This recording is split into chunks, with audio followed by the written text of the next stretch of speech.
बिस्मिल्लाहिर्रहमानिर्रहीम, अस्सलाम वालेकुम। Welcome to educational cycle. आज की जो हमारी वीडियो है इसमें हम फिगर ऑफ स्पीच की जो थर्ड टाइप है एलिट्रेशन उसके बारे में पढ़ेंगे। इससे पहले मैंने 2 वीडियोस बनाई। फर्स्ट वीडियो में मैंने आपको फिगर ऑफ स्पीच जितने भी हैं उनके बारे में मैंने आपको बताया और उसमें मैंने सिमिली को डिफ़ाइन किया। उसके बाद मैंने सेकंड में आपको मेटाफर के बारे में बताया और उसकी मेटाफर और सिमिली के दरमियान में मैंने आपको डिफरेंस बताया। अब ये जो हमारी आज की वीडियो है इसमें हम जो थर्ड वाली टाइप है लिटरेशन उसके बारे में पढ़ेंगे, उसकी डेफिनेशन, एग्जांपल्स उसे समझने की कोशिश करेंगे। और ये है फिगर ऑफ स्पीच की थर्ड टाइप जो मैं आपको बताने लगी हूँ, एलिट्रेशन। तो हम इसकी डेफिनेशन सबसे पहले देख लेते हैं। तो इसकी डेफिनेशन है having the same first consonant sound. मतलब जो कॉन्सोनेंट साउंड्स हैं वो सेम होने चाहिए। यानी एक सेंटेंस के अंदर जो फर्स्ट है कॉन्सोनेंट, जो फर्स्ट हमारे पास एक अल्फ़ाबेट लिखा होगा वो कॉन्सोनेंट साउंड होना चाहिए, वो सेम होना चाहिए। अब कॉन्सोनेंट साउंड्स कौन से होते हैं? आपको पता है कि जो हमारे पास इंग्लिश अल्फ़ाबेट्स हैं हमारे पास या साउंड्स हैं, या मैं अगर ईज़ी अल्फाज में कहूँ तो हमारे पास जो ABC है, ABC के अंदर जितने भी वोवल्स हैं, वोवल्स सिर्फ हमारे पास 5 हैं, A, E, I, O, U। Vowels के अलावा जितने भी हम साउंड्स प्रोड्यूस करते हैं इंग्लिश के अंदर वो सारे हमारे पास कॉन्सोनेंट साउंड्स होते हैं। ABC में भी A, E, I, O, U के अलावा जितने भी वर्ड्स हैं, जितने भी अल्फ़ाबेट्स हैं, they all are consonant sounds. तो वोवल्स के अलावा जितने साउंड्स हम प्रोड्यूस करते हैं वो हमारे पास कॉन्सोनेंट साउंड्स होते हैं। तो ये कह रहा है, तो इसकी जो डेफिनेशन है उसमें कहा जा रहा है कि हमारे पास जो कॉन्सोनेंट, पहला जो कॉन्सोनेंट जो साउंड है ना वो कॉन्सोनेंट होना चाहिए। First consonant sound same first consonant sound, मतलब जो हमारे पास द फर्स्ट साउंड होगा, एक तो वो कॉन्सोनेंट होगा, दूसरा वो सेम होना चाहिए, सेम कॉन्सोनेंट साउंड हमारे पास होना चाहिए। इसकी मैं एग्जांपल्स आपको बताती हूँ ताकि आपको सही से समझ आ जाए। जैसे है my dear, dear is dear. अब ये इसमें हमारे पास डियर में डी है, फिर डियर में डी है, फिर इज़ डियर, फिर हमारे पास डी है। आगे है little Laxman likes lychee, baba baba black sheep, sheep should sleep in a shed. इन 4 एग्जांपल्स में हमने देखा कि जो पहला मेरे पास जो अल्फ़ाबेट है, एक तो वो कॉन्सोनेंट है, दूसरा उसकी साउंड जो है वो सेम है। जैसे पहले में डी है, सेकंड में एल है, थर्ड में बी है और फोर्थ में मेरे पास एस है।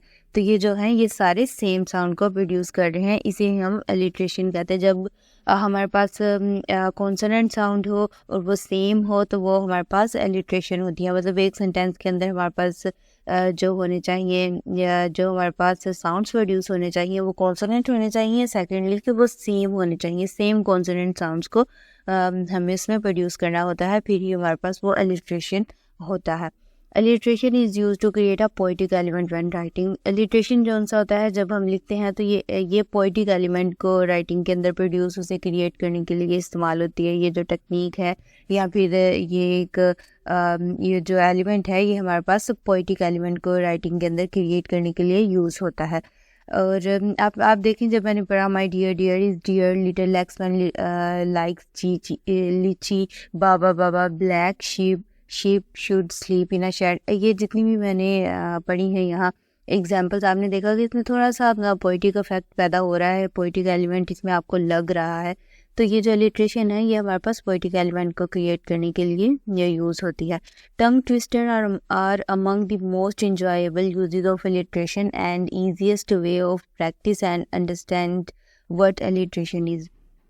टंग ट्विस्टर आपको पता है, टंग ट्विस्टर जैसे कि एक टंग ट्विस्टर हम करते हैं कि जैसे हम एक बहुत ज़्यादा मशहूर हमारे पास है, जैसे चंदू के चाचा ने चंदू की चाचू को, इस तरह के ये जो हमारे पास होते हैं इन्हें हम टंग ट्विस्टर कहते हैं। तो ये जो टंग ट्विस्टर हमारे पास होते हैं ये बहुत ज़्यादा एक फनीएस्ट वे भी हम इसे कह सकते हैं लिटरेशन की प्रैक्टिस के लिए, और ईजीएस्ट वे भी है लिटरेशन को समझने के लिए। जैसे आपको अगर मैं जी, ये तो उर्दू में एग्जांपल या ये बहुत मशहूर, हम अपने बचपन से ये जुमला सुनते आते हैं, चंदू के चाचा ने चंदू की चाची को चांदनी चौक में। इस तरह का ये जो जुमला है ये हमारे पास, ये हम बचपन से सुनते आ रहे हैं, ये उर्दू में हो गया। लेकिन अगर इंग्लिश में भी मैं आपको टंग ट्विस्टर के बारे में बताऊँ तो वो ये है, जैसे Peter Piper picked a peck of pickled peppers, she sells sea shells by the sea shore. अब ये जो मैंने आपको 2 एग्जांपल्स दी हैं, ये टंग ट्विस्टर्स हैं। अब इनमें सारे आपने देखा कि कॉन्सोनेंट साउंड्स भी यूज़ हो रहे हैं, दूसरा ये टंग ट्विस्टर भी है। एक तरफ ये फनीस्ट वे भी है, दूसरी तरफ ये अलिट्रेशन का यूज़ भी है। ये पोएटिक इफेक्ट भी क्रिएट कर रहा है, और एक तरफ ये जो सा है ये हमारे पास टंग ट्विस्टर भी है। मतलब इसे अगर हम अलिट्रेशन को समझना चाहें तो tongue twister is the most easiest way. Tongue twister के ज़रिए हम अलिट्रेशन को समझ सकते हैं, क्योंकि इसमें एक तो ये फनीस्ट वे भी हो जाएगा, दूसरा इससे हमें अलिट्रेशन को समझने का मौका भी मिलेगा। तो इस तरह जो टंग ट्विस्टर है वो भी अलिट्रेशन को समझने में हमारी मदद करते हैं। तो आज की जो हमारी वीडियो थी इसमें हमने अलिट्रेशन की जो अलिट्रेशन के बारे में पढ़ा, जो कि एक फिगर ऑफ स्पीच है। ये एक टेक्निक है जिसके ज़रिए हम अपनी राइटिंग को मज़ीद एम्फसाइज करते हैं या खूबसूरत बनाते हैं, अफेक्टिव बनाते हैं, इम्प्रेसिव बनाते हैं। लिटरेशन ये एक टेक्निक है। अब इसमें हमने इसकी डेफिनेशन पढ़ी, एग्जांपल्स पढ़े, फिर हमने देखा कि ये एक पोएटिक इफेक्ट पैदा करती है। फिर हमने ये देखा कि टंग ट्विस्टर के ज़रिए हम कैसे लिटरेशन को समझ सकते हैं।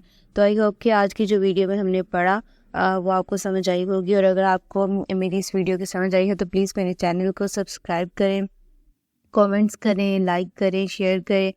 और अगर आपको इसमें किसी किस्म की डिफ़िकल्टी होती है, कोई चीज़ समझ में नहीं आती, या फिर अगर आप चाहते हैं कि मैं किसी टॉपिक पे वीडियो बनाऊँ, तो आप कमेंट में मुझे उसके बारे में भी कह सकते हैं। आई होप कि आपको आज की वीडियो की समझ आई होगी। Thank you.